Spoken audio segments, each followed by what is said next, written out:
Bonsoir à tous et excellent mois d'avril. D'abord, bienvenue dans votre nouveau numéro de Elle se défoule sur UN Media Télévision. Aujourd'hui, je serai en compagnie de Matt Gladys. Nous parlerons de la place de la télévision dans l'éducation de l'enfant. Mais avant, je vous prie de vous abonner, de partager et de liker. On se retrouve juste après la pub.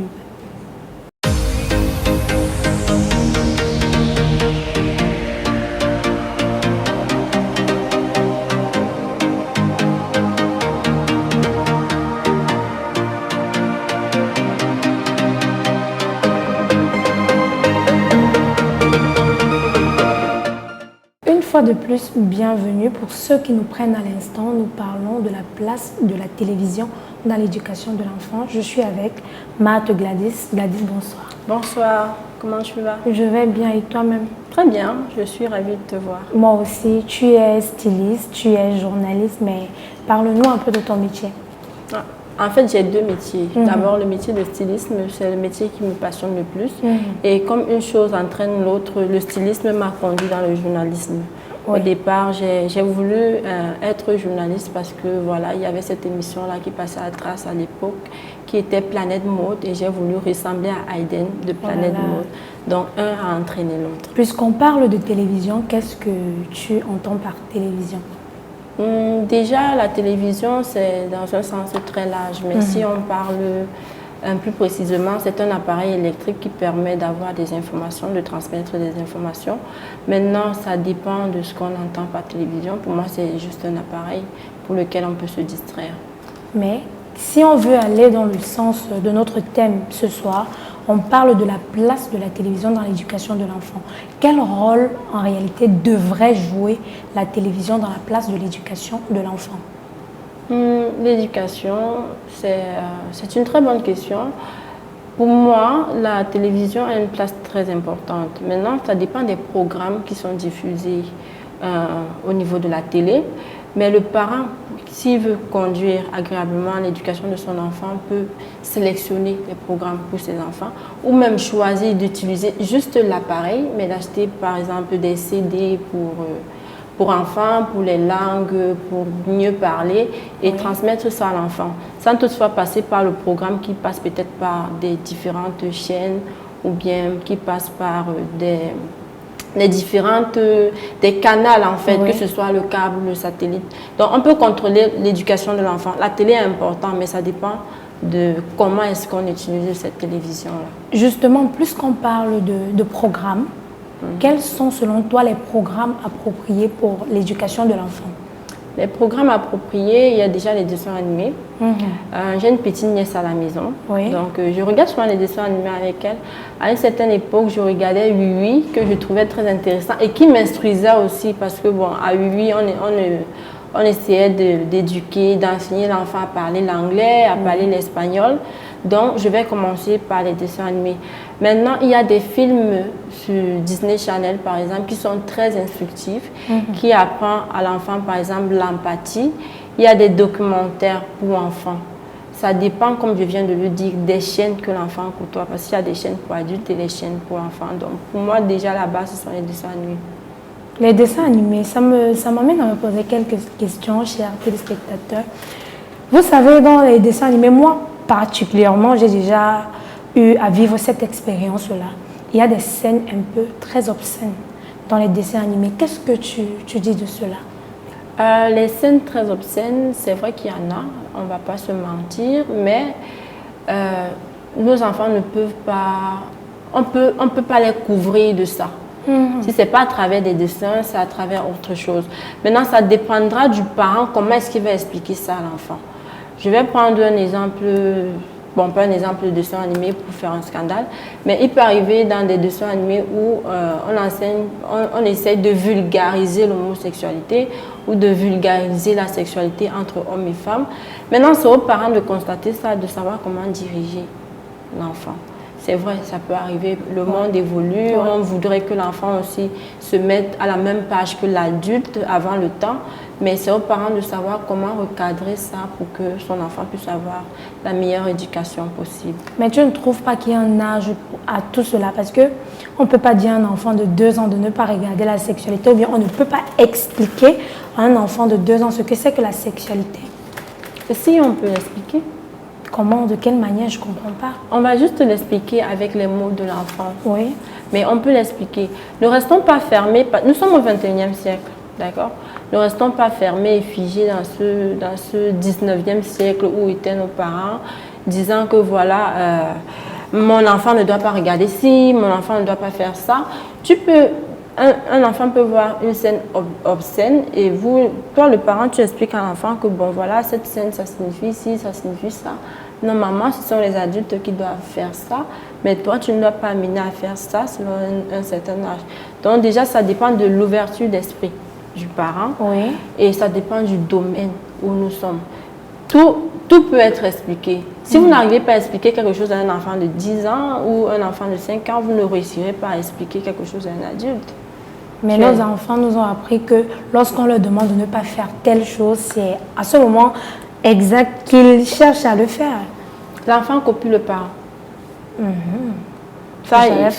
Non, sérieusement, il faut le dire. Oui. Si peut-être vous voulez que votre enfant lise un livre et que vous passez votre temps à regarder la télé, ne vous attendez pas à ce qu'il lise le livre. L'enfant copie le parent. Comme je dis, la mentalité du parent se transmet dans l'enfant. Si tu as un enfant un petit peu têtu, il y aura une manière de le prendre, de l'éduquer, pour qu'il parte dans ton sens. Et il va écouter, mais il va chercher à savoir si maman aussi fait la même chose. Oui. Je ne sais pas si tu comprends un petit peu. Nos enfants sont têtus, certes, mais on peut les recadrer. Si tu dis à un enfant poliment, si tu prends un enfant de la plus douce manière qu'une femme peut le faire, tu expliques à un enfant que ce que tu as vu à la télé, oui, ça se fait, mais ce n'est pas de ton âge. Tu devras attendre un certain âge pour le faire. Tu l'expliques poliment. Je pense quand même que parce que tu es l'adulte, parce qu'il te respecte, il va t'écouter. À part si c'est le contraire, toi tu dois avoir des petits frères. Certainement. Donc c'est comme ça, c'est ainsi. Mais est-ce que tu penses qu'au jour d'aujourd'hui, la télévision remplit pleinement son rôle dans l'éducation de l'enfant? Pas pleinement, mais partiellement. Qu'est-ce qui manque? Bon, quelles sont déjà les remarques au niveau positif et les remarques au niveau négatif? Niveau positif, la télévision instruit. Donc, ça instruit beaucoup parce que de nos jours, il y a des parents, il y a des enfants parce qu'ils regardent peut-être les dessins animés, comme j'ai dit, ou bien TJ, ou bien Disney Channel, les chaînes jeunes. Ils ont un français, une éloquence dont tu ne sais pas. On ne les apprend pas ça à l'école, on les apprend ça au niveau de la télé. Maintenant, il y a cette progression-là, ce que je remarque de négatif, il y a ce phénomène de trop vouloir évoluer, de trop vouloir apprendre des choses aux enfants avant leur âge, qui fait en sorte que c'est souvent difficile. Ce que la télé veut transmettre n'est pas toujours ça. Parce que justement, le parent qui est à côté ne sait pas comment gérer.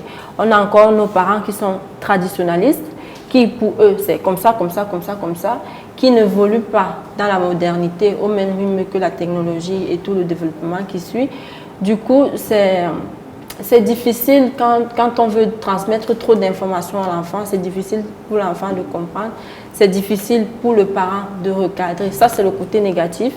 Mais le côté positif, c'est l'instruction. Parce que moi, je vais vous dire, je ne suis pas un enfant, mais je m'éduque encore au niveau de la télévision. Ma petite soeur s'éduque encore parfois pour me débarrasser, ma petite cousine pour me débarrasser d'elle. Je mets Tiji et elle se met à chanter en anglais et elle me fait des leçons de morale. Donc, Tati, moi je sais parler en anglais, toi tu ne parles pas en anglais. Donc, voilà un peu le côté positif. D'un côté, ça instruit, ça éduque. De l'autre côté, c'est trop d'informations qu'on veut donner à l'enfant trop tôt. Pour aller un peu plus loin, si on parle des séries télévisées, qu'est-ce que tu en penses? Personnellement, je ne regarde pas les séries. Ce n'est pas la vision de ce que je veux de la vie. Parce que dans les séries télévisées, c'est un petit peu trop parfait. Du genre, on connaît tous la fin. Tu vas regarder une série, certes, ça fait quoi? 1 mois, 2 mois, 3 mois. Mais tu connais la fin, la fille qui souffre beaucoup finit toujours avec le beau garçon. Bon, pour te recadrer, je parle de la place des séries télévisées dans l'éducation de l'enfant. Non, c'est... Pour ces femmes-là qui restent à la maison, elles zappent la télé et puis elles regardent les séries télévisées en présence des enfants. Qu'est-ce que tu... Déjà, pour moi, les séries télévisées, c'est quelque chose qu'il faut sucrer, que ce soit pour la ménagère qui reste à la maison, que ce soit pour l'enfant. Comme je dis, ça n'éduque pas. Ça n'éduque pas l'enfant, ça n'éduque pas l'adulte. Mais il y a des séries télévisées pour enfants. Oui. Tiji, par exemple, Oui Oui, par exemple, que j'aime bien, c'est une série télévisée pour enfants. Tu es fan, hein? Non, je suis fan. Pour ça, il faut le dire. C'est une série télévisée pour enfants qui éduque l'enfant. Des séries télévisées, c'est en fonction de l'âge. D'accord. Pour l'éducation de son enfant, pour l'éducation d'un plus jeune, c'est en fonction de l'âge. On ne peut pas se permettre de regarder, je prends une série comme ça, Marimar, un truc comme ça, à côté d'un enfant. Parce que c'est une série pour une certaine tranche d'âge, qui n'est pas pour la tranche d'âge de l'enfant. Maintenant, pour le bien, pour votre bien à vous et pour le bien de votre enfant, c'est mieux de mettre des séries adaptées à votre enfant. Merci, Marthe. On va retenir avec toi que l'enfant copie le parent et aussi qu'il y a des séries télévisées que nos femmes, que nos ménagères, que nos mamans regardent en présence des enfants, ce qui n'est pas approprié. Alors, on va se prendre la deuxième partie qui est l'avis de l'invité. C'est la seconde partie où on parle de la vie de l'invité. Comme on a dit en entame, Marthe Gladys est styliste, elle est journaliste. Donc, on va mieux s'attarder sur les questions qui rentrent dans sa profession, mais également qui rentrent toujours dans le rôle de la télévision dans l'éducation de l'enfant. Mais dis-nous, Marthe, comment est-ce que tu as fait pour te retrouver dans le métier de styliste? Dans le métier de styliste, pour la petite histoire, à l'époque, à I, on diffusait des défilés à minuit. Donc, ma tante, elle avait constaté que je regardais tout le temps la télé à minuit, mais je ne savais pas pourquoi. Et quand elle venait, j'éteignais l'appareil et je continuais à regarder. Quand elle passait là, pensant que je dormais sur le tapis, j'allumais pour regarder la télé. Et un jour, elle m'a surpris, elle a vu le programme, elle a constaté que je regardais toujours les défilés à I à minuit. Elle m'a inscrit en IH. Après le BPC, j'ai fait IH. C'est comme ça que l'amour du stylisme, de la couture, de la création et des créateurs est venu. J'ai commencé à développer ça, à travailler, à dessiner aussi des modèles. En fait, j'ai commencé à kiffer le métier même en question. Donc, tout me vient de ma tante. Tu as dit tout à l'heure que tu avais une petite nièce. Mais est-ce qu'au jour d'aujourd'hui, tu regardes également ces programmes-là avec ta petite nièce à côté? Qu'est-ce que tu veux lui transmettre en fait? Quand tu parles de programme, tu parles des programmes de stylisme, de journalisme. Oui, je regarde souvent ça avec ma petite nièce parce que je suis entrée dans le milieu du journalisme parce que j'ai constaté un couac, quelque chose qui n'allait pas. C'est qu'on ne parlait pas suffisamment de la matière première africaine. Quand tu prenais peut-être un Buda c'est un magazine couture, tu constatais qu'il y avait des tissus européens, mais des tissus africains, on ne parlait pas. Et puis je me suis dit, bon voilà, si je fais du journalisme, je serai peut-être la personne qui va parler de ça. Du coup, quand je regarde ça avec elle, je la prends, je veux la transmettre, cet amour-là du Made in Africa, ce qui se fait d'abord en Afrique au niveau de la couture, d'aimer ce que les créateurs africains font, que ce soit les créateurs camerounais comme Imana ici, parce que je regarde souvent les défilés avec elle et elle aime, d'aimer malgré la souffrance que les mannequins peuvent avoir, le métier de mannequin au sein du continent. Ça peut évoluer au sein du continent. Donc c'est toutes ces valeurs-là que je veux la transmettre, aimer ce qui se fait sur le continent et pouvoir espérer aussi faire mieux. Donc c'est un petit peu ça. Toi en tant que grande sœur, est-ce que tu contrôles exactement ce que ta petite sœur regarde à la télévision? Ouais. Comment tu arrives à le faire? Parce que présentement, j'imagine qu'elle est à la maison. Comment tu arrives à contrôler ce qu'elle regarde ou ce qu'elle ne regarde pas? Déjà à la maison, puisque je vis seule, il n'y a pas de télé. Waouh! Ça, c'est un principe de vie. J'ai toujours dit que quand je serai chez moi, il n'y aura pas de télé. Donc, il n'y a pas de télé. Ce que je fais, c'est que je télécharge les programmes sur mon téléphone pour qu'elle puisse regarder. Ou alors, mon ordinateur, je mets des émissions. Donc, en fait, je me rassure de contrôler ce que... Et maintenant, quand elle vient avec quelque chose de l'extérieur, parce qu'elle vient souvent avec des choses de l'extérieur, j'essaie de lui expliquer que oui, c'est vrai, ça se fait, mais c'est pas pour ton âge maintenant. Donc, tu vois un petit peu... Mon principe à moi, déjà, c'est pas de télé, c'est lecture et ce que je lui donne. Ce que je te donne, c'est ce que tu manges. Mais est-ce que tu ne penses pas que le fait de ne pas avoir la télé, il y aura un manque? Il n'y a pas de manque. Qu'est-ce qui te rend si sûr de toi? Je n'ai pas de télé, mais je suis toujours à l'affût de l'information. Oui. Donc, il n'y a pas de manque.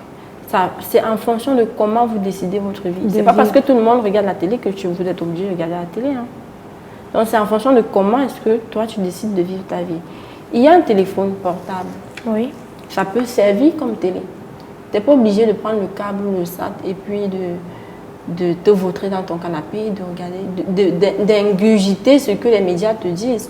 Tu peux choisir ce que tu veux regarder, en fait. Est-ce que ta nièce est déjà venue te faire part d'une scène qu'elle aurait vue à la télé et te demander des explications là-dessus? Non, pas me demander des explications. Une fois, elle chantait une chanson de ténor, je ne connais pas bien les paroles. Et elle a fait le mouvement, avec le mouvement qu'elle faisait, et j'ai trouvé ça un petit peu waouh. J'ai pas piqué une crise, mais j'ai trouvé ça waouh. Et c'est moi qui suis allée vers ma nièce et qui a dû l'expliquer que ça, ce que tu fais de tweeter comme ça se fait pas. Ça se fait pas pour ton âge. Mais depuis, elle m'a compris, elle ne le fait plus. Et quand ses amis même essayent de le faire, elle dit, Tata dit qu'on ne fait pas ça, donc on ne fait pas ça. Donc c'est un petit peu ça. Elle est bien éduquée apparemment. Oui, elle est bien éduquée. Et elle est un petit peu carrée, un petit peu comme moi, carrée. Ok, on va se prendre la dernière partie. Merci déjà pour l'information. On va passer au fun time. Le fun, le time, j'ai l'habitude de dire qu'on joue avec le temps. Célestique Go va passer devant la barre. Non, c'est vrai que je ne suis pas dans l'émission de Laetitia, mais tu vas passer devant la barre. Célestique, dis-nous, quel est ton programme préféré en fait? Quels sont tes programmes préférés en dehors de ce qui concerne le stylisme et le journalisme? Je viens de dire que je ne regardais pas de télé, donc je n'ai pas de programme. Je n'ai pas de programme favori, phare. Je télécharge mes films, je regarde mes films parce que je ne regarde pas les séries, je regarde mes films, je regarde mes documentaires, donc je n'ai pas de programme télévisé phare. Bon, attends, quand tu dis que je regarde les films là, j'espère que ce ne sont pas les déconseillés au moins de... je suis mature et je suis vaccinée, donc... Ok, bon. Célestique est en train de nous dire quelque chose de très pertinent. Je veux d'abord dire que c'est la partie de l'histoire que j'aime le plus. Donc, attendez, je m'arrange d'abord bien. Tu as dit que tu es adulte et tu es vacciné. Vacciné contre quoi d'abord? Contre tout ce qui est déconseillé. Ah bon? Ouais, tout à fait. Donc, dis-nous un peu, quels sont les programmes de moins de 18 ans que tu regardes d'habitude? Programmes de moins de 18 ans, je peux dire des films pour adultes. Donc, ça m'arrive de regarder des films pour adultes. Pour rien comme ça? Ouais, pour rien. Quand tu regardes ça, ça te fait quoi en fait? Pas grand-chose, parce que je trouve que les scènes sont souvent très mécaniques, donc pas très réalistes. Mais ça m'arrive souvent de le regarder, de prendre mon ordinateur et de me mater un film. C'est normal, hein, je suis adulte. Attends, et si ta nièce te trouve en train de regarder ce type de film? Elle ne peut pas me trouver en train de regarder ce type de film parce qu'elle dort. Attends, on dit souvent que les enfants ne dorment pas. Non, mais elle ne dort pas dans la même chambre que moi. Hein. Ouais, je vois. Donc, je me rassure quand même d'être seule dans ma chambre quand je mate mes films. Bon, quand tu regardes souvent tes films, quelle est la scène du film qui t'a déjà le plus marqué? Parmi tous les films que tu as déjà eu à regarder, quelle est la scène qui t'a le plus marqué? Je veux que tu nous racontes ça dans les détails. Dans les détails, je te dis, c'est la partie de l'histoire que j'adore. La scène qui m'a le plus marqué. Ouais. En fait, ce qui me marque toujours dans des... ça dépend d'abord, tu parles de quel film? Les films pour adultes. Bon, la scène qui m'a le plus marqué, je pense que c'est la partie où la femme va vers l'homme, la séduction et tout, la sensualité. que l'actrice peut dégager pour voilà, attirer son homme vers elle. Parfois, je regarde ça pour m'instruire un petit peu, pour savoir comment je peux... Oh là là. Ça veut dire que tu as un copain? Ah ouais, je suis un copain. Fiancé, marié? Pas fiancé, pas marié. J'ai un copain. Tu as un copain? Ouais.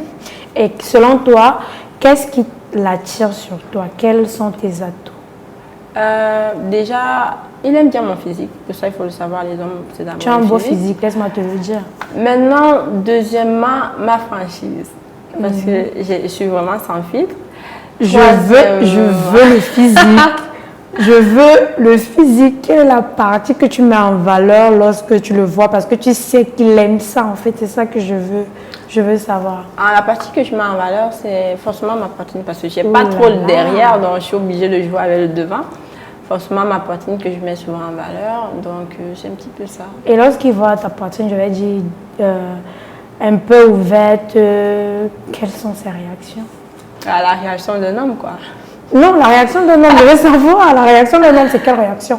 Je peux dire, bon, gronder, c'est la réaction d'un homme, par exemple. En fait, je ne sais pas si je prends souvent la peine de le regarder, mais il est quand même un petit peu excité, je peux le dire, oh là là. Je peux le dire ainsi. Donc, la réaction d'un homme. Et ta partie la plus sensible? La plus sensible, je dirais le cou. Le cou? Ça te fait souvent comment? J'ai quand même une petite sensation quand j'ai des petits suçons au cou. Oh là oui, là. donc tu peux juste te permettre le cou. Moi, ça va me satisfaire. Je pense que je vais prendre mon pied. C'est quoi ton plus gros fantasme? C'est maintenant une question rituelle ici, hein, donc tu dois répondre. Le plus gros fantasme, faire l'amour en extérieur, sous la pluie. Ah bon? Non, je t'assure, je ne sais pas ce que j'ai avec ce truc, mais c'est dans ma tête, faire l'amour en extérieur sous la pluie. Tu n'as jamais réalisé? Non, je n'ai jamais réalisé. Tu comptes le faire? Je vais le faire. Avec ton copain? Avec mon copain et peut-être avec un autre, on ne sait jamais. Merci, Marthe. Merci à toi. De t'être prêtée au jeu. Je suis très ravie de t'avoir reçu sur mon plateau. On parlait de la place de la télévision dans l'éducation de l'enfant, dans l'éducation des enfants. Et nous avons appris avec elle que l'enfant copie automatiquement le parent. Alors faites des choses que vous aimerez que vos enfants font lorsqu'ils seront plus grands et bien même lorsqu'ils sont encore petits. Merci, on se retrouve mardi prochain pour un nouveau numéro.